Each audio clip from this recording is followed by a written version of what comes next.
Hey guys, welcome back to Beast Quest, Series 10, Book 5, Tecton the Armored Giant.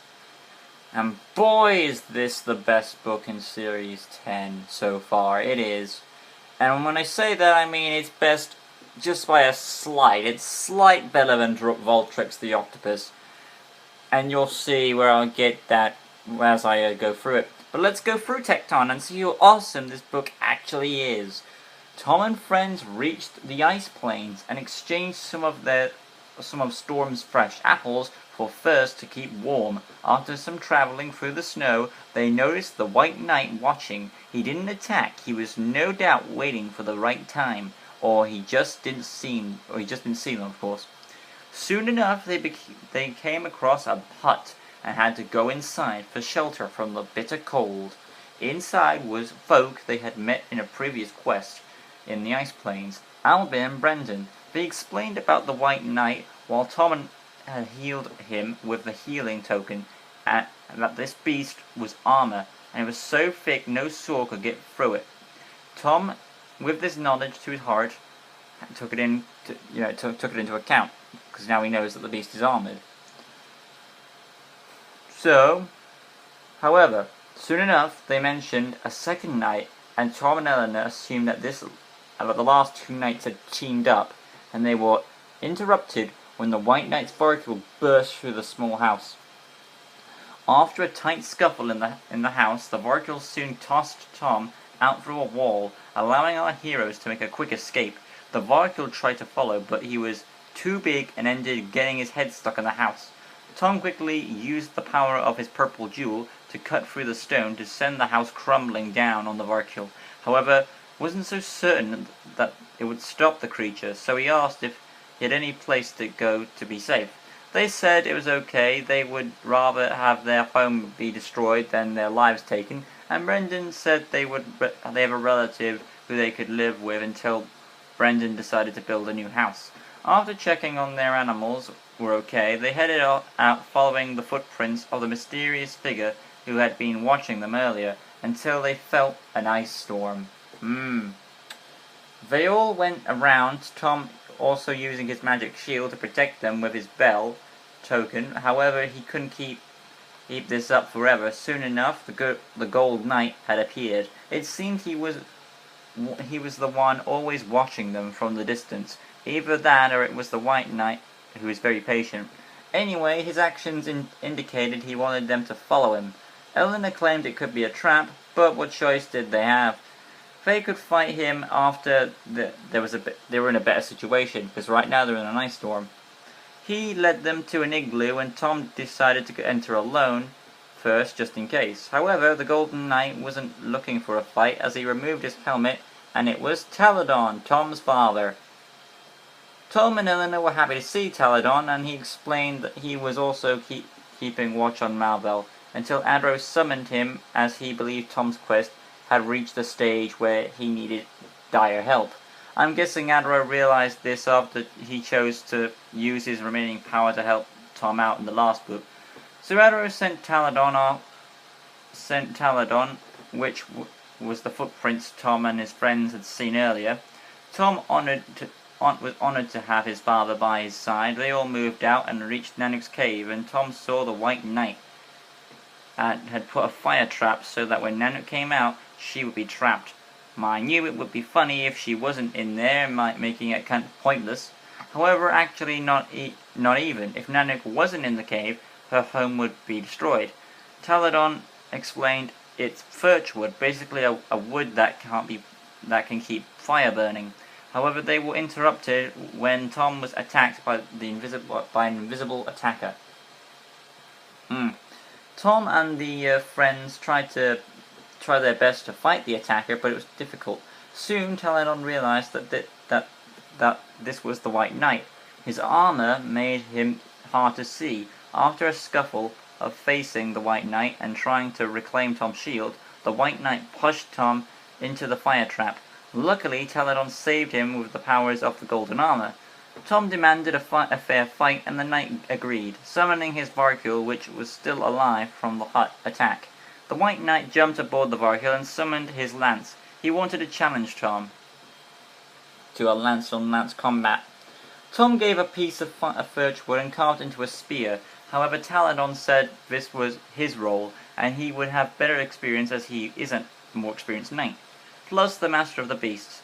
Tom was reluctant, but gave him his blessing and storm to help him take on the White Knight down, while Tom and Eleanor planned to trick the fire trap from removing some of the ice avalanche so they could cancel each other out. However, Tom kept looking over his shoulder and saw the horror as his father was losing, but he sadly refused to aid him until he knew Nanook was safe, thanks to the support from Eleanor. Successfully freeing the cave entrance, Tom ran back to help his dad, but from the look of how the fight was going, it was clearly that the fight would soon be over. At this point, I felt like I knew where this might be going, and yeah, this is where we get into the good stuff. Tom watched in horror as Taladon was now impaled, not once but twice, by the White Knight. Tom insisted him to stay down, but Taladon tried to stand up, and only collapsing down where Tom came to his side. While Nanook roared her way out of the cave, Taladon explained he kept fighting to give Tom and his friends the time they needed. Like Tom in Series 9, he put his quest first and was thinking not just of the quest, but all the people in Avantia. Tom tried to save his father with his healing token and his green jewel, only Taladon revealed it was too late. His body dissolved and Tom tried to stay positive, thinking maybe Adro took him back to the castle to heal him.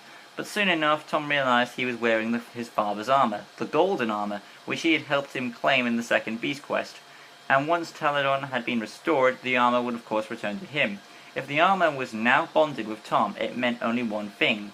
Taladon was indeed dead, and Tom was now the master of the beasts. My only complaint is, why didn't the White Knight attack when Tom was mourning the loss over his father's dying, But that's a complaint in nearly everything that involves that kind of trope. Tom, now obviously pissed, fought the White Knight, and with the aid of Nanook and Eleanor, they brought the Varkil down, making the White Knight retreat into hiding, while Nanook delivered the finishing blow on the Varkil. Tom used the helmet's keen sight to spot the White Knight, as well as seeing the Taladon's blood on the White Knight's lance.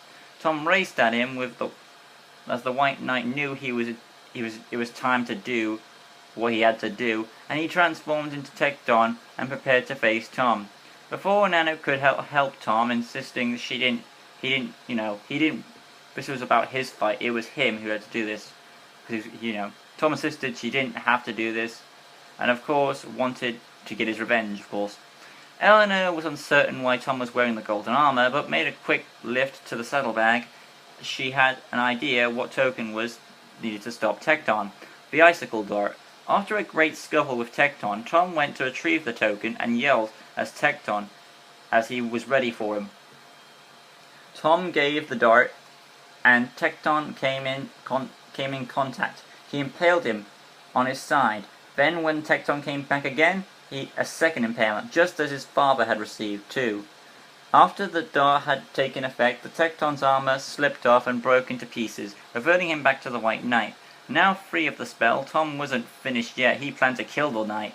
Despite Eleanor's cry, luckily Adro intervened and sent the knight to the Gallery of Tombs, and explained revenge wasn't the answer, and that Tom himself knew that. After some calming down and explaining, Tom realized that they were right, and Malval was the one to blame for this, and he vowed he would make Malval pay for what he did to his father. Adro told our heroes to return back to the castle, and Tom had now a personal reason for hating Malval. And that, my friends, is my little brief discussion of how awesome this book is. Like I said before in my last review, in order for a story to be awesome, you've got to raise the stakes, and of course this book raises the stakes. I mean, last book we had a beast on the brink of death. This is an actual death. And it's a character we've grown to bond with. From series, I think 4 he showed up. Series 3 or 4, one of the two. And 3 or 4 onwards to, what we are now, 10? Yeah. So we've had quite a bit of time to know him. Not as much because it's not focused on Tom, but, because Talon's more of a background character. But we had enough time to bond with this guy. And I didn't see it coming in this book. I mean, I was like, why does this poster have like this, this image on the cover, have two knights on it? It's like, who's this other guy? Mind you, I personally imagined his father to have like brown hair. From this artist work, it has darker hair. It looks kind of like, but all that aside, it's still a minor gripe. Because this book is amazing, that the fact you've got, I like that Taladon is sort of making the same mistakes as his son was in Series 9 when he was a bit reckless and engulfing. And then you had all the stuff going on with Tom getting the golden armor, and he was pushing along, and he was blinded by revenge. It was all a great... It felt like a very good, heartwarming story. Series 9, I mean, series, especially with... I would say the best way to know this book personally is you have to... It's a book for Beast Quest fans who have been growing through the series one by one. So you can watch this book on its own, but it might actually intrigue you to watch the rest of how it got up to this. And like I said, in Series 9, Tom was reckless. Series 10, he was a bit more... Series 10 now, he's a bit more calmer. And it does seem to be the full circle of not just Tom's development from that series, but, from Taladon's development to his son. I think his son rubbed off on him in a good way, which we see. And, I think and vice versa, as Tom rubbed off on his father and all that. Which is kind of awesome, and I like that book in a way. And yeah, and for that slight push of how it affected Tom personally and how Taladon was willing to make the sacrifice, it shows. I mean, as for the White Knight himself, he's kind of deceptive in the way as he's more of laying on the backgrounds, but when he goes to the fight, it's a pretty generic fight. I liked it more when the White Knight was more hiding behind the scenes and all that, but to wrap up a good book, it was a great finale with all the hero stuff building up.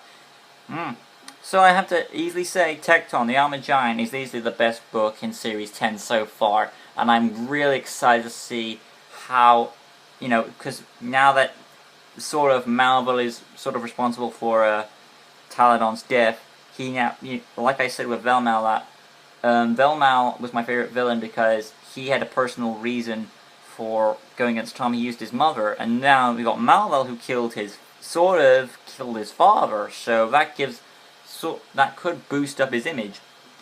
But we'll see, because I'm really excited to see how Series 10 is gonna end. I just got Series 11 in the post today, so that's coming out soon. Thank you guys so much for watching. Like, subscribe, all that good stuff. Until next time, of course, And next time we'll be doing the finale, Doomskull, the King of Fear.